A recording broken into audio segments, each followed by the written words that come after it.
Hey guys, welcome back to World of Warships. We have a brand new ship to take a look at today. The Pampa is a Pan-American Tier 10 destroyer focused on torpedoes. You can launch up to 30 torpedoes at once.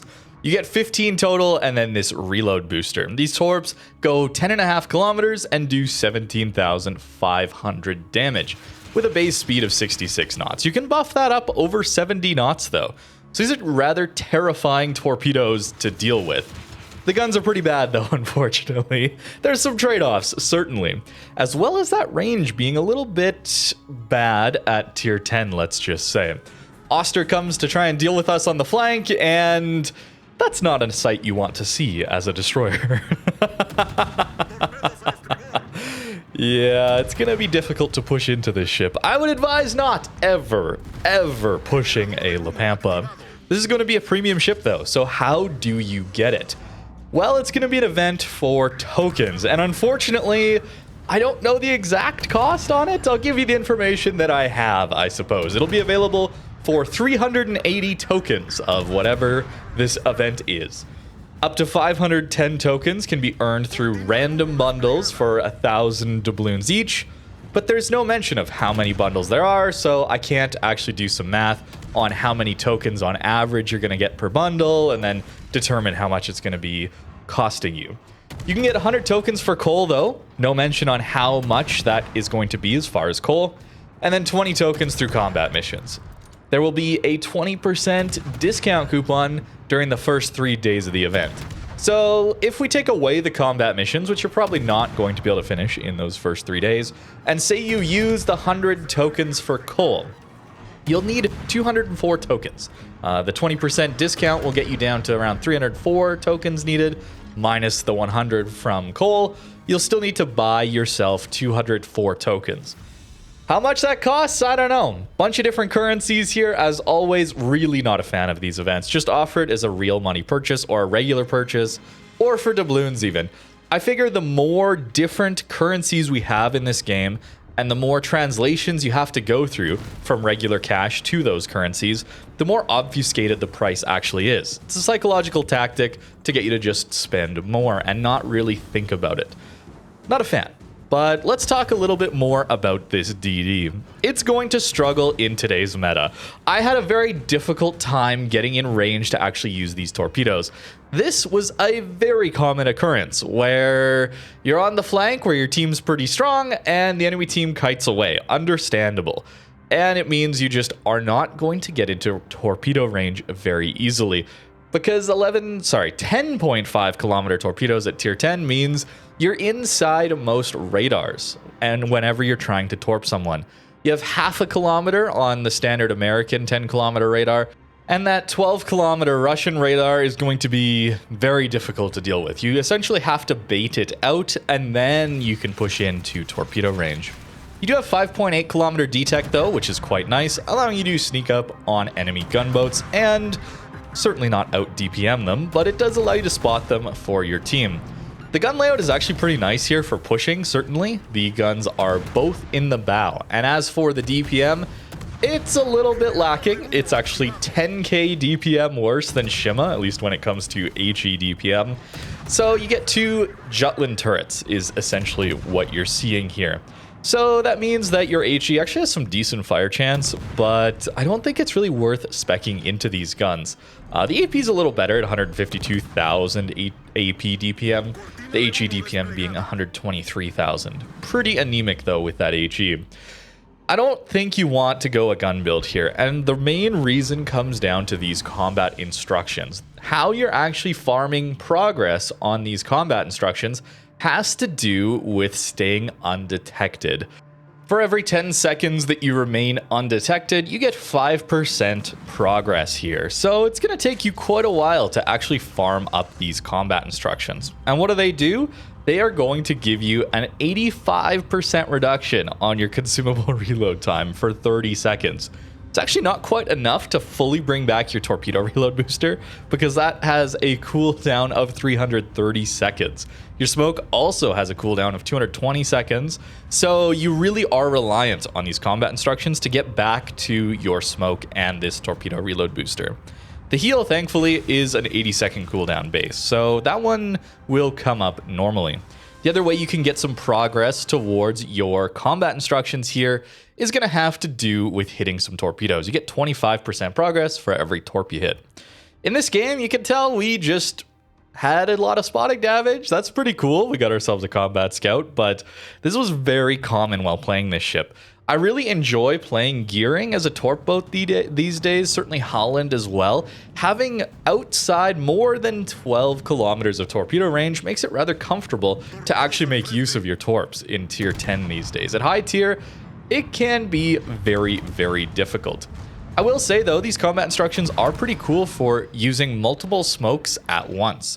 You notice how I used the smoke to not take too much damage to the Marceau gearing, and then we were able to push out and still go spot the Marceau, or tried to, and we were able to get our smokes back rather quickly with this combat instruction. It's very nice for that. But since this ship is so torpedo focused, and very much these combat instructions are telling me to stay dark as much as I can, I don't know if I'd really want to use a gun build. Maybe I'll try it going forward here, but I had decent amounts of success with this ship once we got into the late game. Once games were basically decided, like this one, then all of a sudden the ship came alive.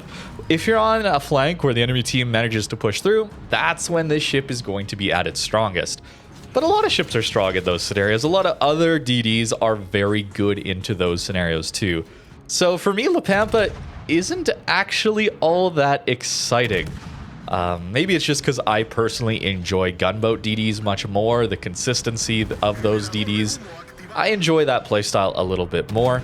And if you enjoy torp boats, I think you can get a lot of fun out of the La Pampa. But we also have to talk about things like the Yu Yang. Also having really insane torpedo power, more range on those torps, and then the deep waters don't hit DDs, but they hardly get spotted by anyone, so you're more likely to land a lot of those torpedoes. And you still get a torpedo reload booster on that ship, allowing you to send out quite a few salvos of torps, regardless. Shimakaze also has amazing torpedo power, of course, and has a little bit longer torp range. Here we do manage to land the second set on the GK, getting us a flood. That's pretty cool. 10 torp hits into this game. It can do well. Unfortunately, us doing well happened right at the end of this game, so we're not actually helping our teammates win this one. And I probably should mention the torpedo DPM here before even using the torpedo reload booster is 121,000, which puts it only behind Cassard, Shima, and Kleber, which is very, very high for tier 10. And that doesn't count that reload booster. Very, very strong torpedo power here when people are inside that 10.5 kilometer range. That's the big issue here, is dealing with that 10.5 kilometer range is quite difficult.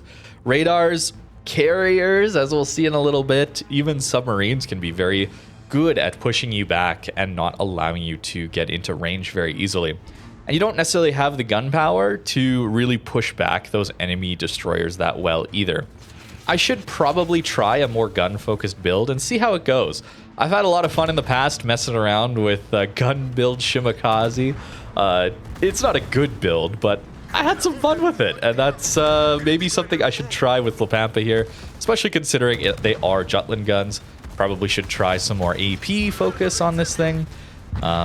Yeah, we do go down in a fiery death there very quickly. But we got our 30 torps out, some on Conqueror, some on the Lucian. Somehow he only takes one. Impressive dodge there, given the density of torpedoes we launched at him there. And then we do land another one on the Conqueror. Decent damage, but again, only happened at the end of this game. People tend to play a lot farther back these days. That's been my experience over the last few months. And La Pampa, I think, is going to struggle with that. If you're not as interested in torpedo DDs, or if you are, but you're looking to get into torpedo DDs, I don't know if this is necessarily the one to go for. I think something with more range, something that allows you to launch your torpedoes comfortably outside of radar range, even if that's not where torps are most effective. They're obviously the most effective the closer you can get. That way there's less time for the enemy ships to dodge or maneuver. But you have that option in those games where there are radars, there are carriers pushing you back, gunboat DDs, or you're just on the flank where your teammates are strong and the enemy team is kiting. you feel rather useless in this ship in those scenarios. There's a lot of scenarios where I found myself not really able to do much early on. I guess spotting, like I've been doing some pretty good spotting in these games, but I'm not always trying to play the game just for spotting damage, you know? We do go out and find the Bilal, and our teammates were very ready for that. Yeah, I think that Bilal was annoying a large portion of my teammates, and they were ready to deal with him. So good for them, managing to finish him off with some of our spotting. Our Torps do manage to go hit the main and take him out, which feels pretty good. Here's an example of actually rushing a cap zone. I think I probably should try a build with RPF. I think that could be funny. RPF Torps, of course, very tricky for enemy destroyers to deal with, especially given how many we're able to launch out. So I'll have to try some other builds too. This, of course, being first impressions. We'll have to try it out a little bit more, see what we can do with it. But for now, I'm a little bit, I don't know about disappointed. It is an interesting ship with the ability to launch 30 torpedoes at once and have these combat instructions bring back some of those incredibly long reloading consumables. But for me, maybe it's just not quite right for my playstyle. Pushing in with these guns is, of course, very nice. Much like a druid, you're going to take quite a bit less damage than other DDs to get your full DPM to bear, where you have to show some sort of broadside or some sort of angle. This one can stay perfectly bow in. You can even do some wiggling back and forth, and that should help avoid some more incoming damage. This heal, being a standard heal, is very nice to have as well. You do have a smoke and a heal, so maybe it is going to be a little bit better as a gunboat. But anytime you're gunboating in the open water, you're not getting any progress towards these combat instructions. So then you're going to take much longer between your smokes as well as that torpedo reload booster. Maybe given how strong the torpedoes are, maybe you don't need to spec into them quite as much because they're already just good enough. You spec into some of the weak points of the ship to shore up those areas. Maybe a good idea. Again, first impressions. I got to experiment more. There's tons of different builds to try out here.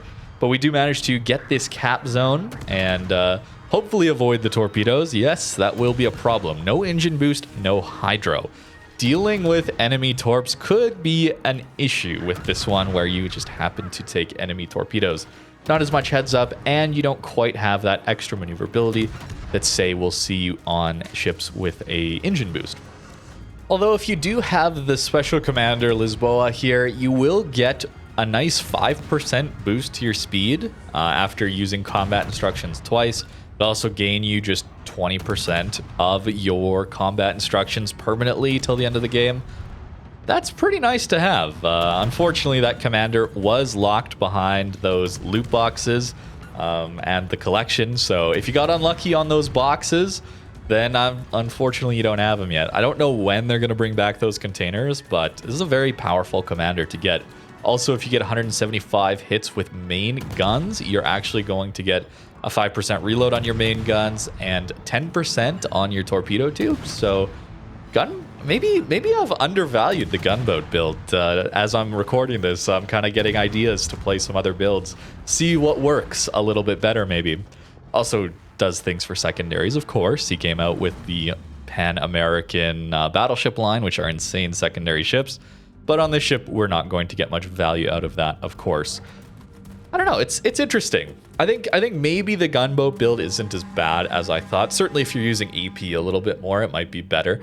But it still is just so torpedo heavy. I think you typically are just going to be at its best. Its strengths are going to be on that flank where enemies are pushing, and you get those torpedo volleys off. That is the power of this ship. Carriers are pretty nasty to deal with, certainly. I won't go into a rant, but you already know. At least we have a heal and a smoke, so if he kept coming after us, I would have the heals to come back from that, and of course the smokes to disengage if we can't get back to our teammates in time. Kaba's going to leave that cap, so torpedoes wasted a little bit, but thanks to the very nice cooldown on these torpedoes already, it's not like you need the torpedo reload booster all the time to get back to the torps quickly. They do come up rather often, so maybe it's not the end of the world to not get the progress towards your combat instructions all the time. It's not totally reliant on that. to be a powerful gunboat DD, or sorry, power torp boat DD. My brain's on gunboat now. I want to try it. I'll try it this week, and maybe if it goes well, I'll get some more videos up on this thing. I still need to do more of the Black Friday ships, though. Get some more content on those. Iparanga pushing in a little bit, but a little bit hesitant to go bow in by the looks of things. So we'll launch some torpedoes for him. Maybe he stays broadside and eats all of those. I'm going to use the booster here. Just maybe the Bismarck is pushing as well. So maybe we can torp him out on the other side. It's another benefit, not only just to shoot 30 torps at one target, you can also torp multiple targets at once. Good players will look out for when you're torping enemy ships and where you torped from to get a general idea of where your torp boat is and know if they can push at times if they see you've used all of your torpedo sets. This ship, though, does have that torpedo reload booster, so they'll always have to be a little bit wary. Even if they see all 3 sets come through, they'll have to watch out. You can always pop that booster and get yourself another 15 torpedoes very, very quickly. If the booster is up, of course. So it's not a target. It's not a massive downside, I guess, where, you know, when you're fighting an enemy shimakaze, if you see all 3 torp sets come out, you're free to maneuver for a little while, right? You can start to kite away from him once you know where he's at, maybe eat a torpedo or 2, but you don't necessarily have to worry about getting devstruck in that turn away if you're pushing into a shimakaze. That's a scary thing that can be added with this torpedo reload booster. But I will say, I was a little bit disappointed in this ship. It might be more down to the matchmaker that I got. It's a little bit annoying to play a game and feel like there's not a whole lot you can do. That first game was a great example of the majority of the experience I had in this ship. We also got some okay damage, but insane spotting damage. But that was a really common occurrence where everybody just runs away. Given the torp power, I don't necessarily blame them, but when you're playing a ship like this, it's a little annoying when everyone just runs away and radars just prevent you from even being in torpedo range. But it certainly offers a unique experience, giving yourself 15 torpedoes to launch out and then having a reload booster. Really the only ship that can compare is like the Pan-Asian super ship. I'm actually forgetting what it's called right now, but that one also gets 15 torps and a reload booster, but that's at super ships tier. This is at tier 10, and these are normal torpedoes, so look out DDs. This will be a terrifying ship to deal with, especially if you end up running RPF and you RPF torp the enemy DD. That's going to be so annoying to fight. It's reasonably well concealed as well, 5.8. And you always have that smoke and a heal. So you got some decent survivability, decent utility. Just a little bit slow, I would say. And the gun power is a little bit lacking, but I haven't built for them. So maybe that's not quite a fair criticism yet. 22,800 HP is not too much these days, but again, you have the heal. So that allows you to be a lot more tanky than these hit points would suggest. As for the build that I was running, it looked a little something like this. Yes, very greedy torp build, but I wanted to try to maximize the torps, at least at the start of these first impressions here, and see what I could do. And it certainly has a lot of torpedo power. It's just the range being a little bit limited. So yeah, full torpedo build. You notice the dispersion was a little bit bad. The gun's reload was not amazing either. But we're not building for it, so we can improve those quite a bit more in the future. So I'll have to play it some more, but that is the first impressions on the La Pampa. Let me know what you think in the comments down below. We'll see what this event looks like and how expensive these tokens are going to be, how cheaply you'll be able to get this ship. I don't know. I would not expect it to be very cheap. So if you're someone looking at this and thinking, hey, I'd love to have that insane torpedo playstyle, and you don't want to spend money, I would recommend grinding towards Shima or Yu Yang. Those are 2 excellent torpedo boats. Even Gearing can be a solid torp boat. Maybe not as many torps, but the extra range makes it just more comfortable to play in today's meta. But that's going to do it for today's video. Thank you very much for watching, and have a great rest of your day.